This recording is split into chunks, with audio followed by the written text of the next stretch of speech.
Hey, I'm Nathaniel. And I'm Joshua. And you're watching Breaking It Down.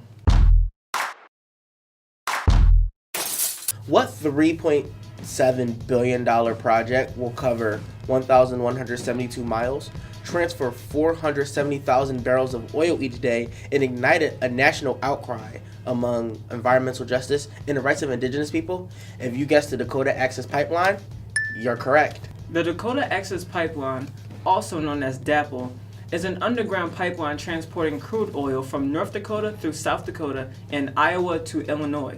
Crude oil is unrefined oil that can be found deep in the ground. Once refined, we use the oil to perform functions like fueling cars and heating homes. Supporters of DAPL argue that building this pipeline makes us less dependent on foreign oil. They also argue that it will create an abundant amount of new jobs for the economy and increase the tax revenue for local and state economies. The increased revenue would improve schools, roads, and emergency services in those areas, supporters say. But opponents of DAPL who have dubbed themselves water protectors fear the effects of an oil spill might have on their main water source. There have been many cases of pipelines breaking down and causing oil spills to pollute the soil and water. Water protectors argue that land, natural resources, and public health are more important than economic incentives. A pipeline-related incident is considered significant when there is fatality or injury requiring inpatient hospitalization. This is why the people of Bismarck, North Dakota, which is a predominantly white community, didn't want this pipeline running through their neighborhood. The company responded to their backlash and rerouted the pipeline so that it directly impacts another community, Native Americans from the Sioux tribe, at the Standing Rock Reservation. This decision to move an environmental hazard away from a white privileged community to a more marginalized community of color is a common trend known as environmental racism. And that's why this issue is a matter of environmental justice. For many months, Native communities led protests against the construction of DAPL.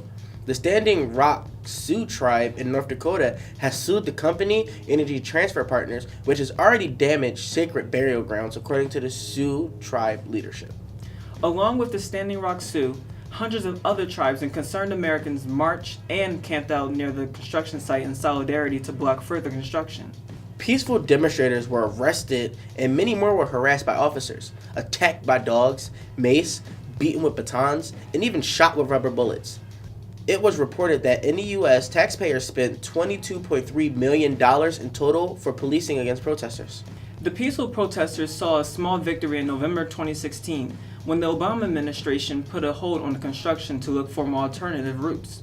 But Coolzey Warren, CEO of pipeline developer Energy Transfer Partners, told the Associated Press rerouting was not an option.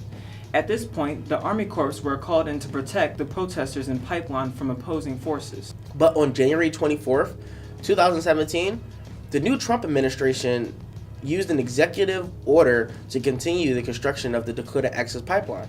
This wasn't a surprise since Trump invested between $500,000 to $1 million into Energy Transfer Partners and benefited more than $100,000 in donation from the company's CEO, Coolzey Warren, during his presidential campaign. But Trump argues that his support of the pipeline, quote, has nothing to do with his personal investments and everything to do with promoting policies that benefit all Americans. With the executive order, occupants of the reservation were uprooted to make room for the pipeline, but they did not go so easily.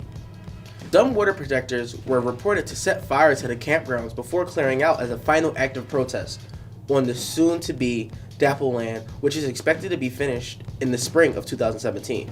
Sioux tribes have continued to file lawsuits against Energy Transfer Partners and speak out. Chairman of the Standing Rock Sioux tribe, Dave Archambault, said the opportunity to build awareness started at Standing Rock and it's spreading out to other areas of the United States. Now, across the country, and even entire cities are boycotting banks and corporations that invest in the Dakota Access Pipeline. Here at POPPYN, we support the indigenous community and water protectors who continue to demand water is life and people over profit. So, which side are you on?